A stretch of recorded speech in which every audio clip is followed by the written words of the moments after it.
Amen. So, your heart is the ground where the seed is supposed to go. Hallelujah. Amen. It is your heart. Amen. Or the condition of your what? Of your heart. Amen. So this parable brings out 4 kinds of hearts. The hard heart, the shallow heart, the distracted heart, and the receptive heart.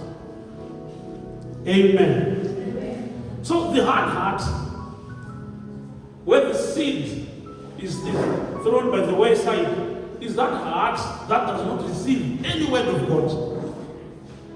No matter who preaches, no matter how you preach, that heart does not want to receive.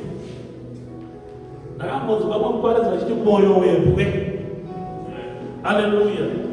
Pray to God that you don't have a hard heart. Amen. The message is denied outright by such a heart. Hallelujah. The second heart is the shallow heart. Remember, the Bible says, this person quickly grabs the word, becomes very zealous about the word, but because there is no depth. Amen. There is no depth. Amen. If you look at the word shallow, according to the dictionary, it has 2 meanings. Something of little height or little depth, right? It's very shallow.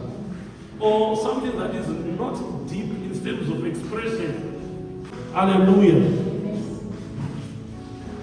So, when such a person finds trouble in the journey with Christ, that person, no time is just putting Mavatsika konzi muchimba kumoshiti. Don't you see it? Amen. Don't have you put it. Ikaona kuti vanhu vasina kuomberera maridzo yacho havane kamuchira ndotosiya chechi yacho. Hallelujah. That is a very shallow heart. Yes. Hallelujah. Pray to God that you've got depth. Ask God, I want to have depth in 2026. Do not be moved by certain things. Hallelujah.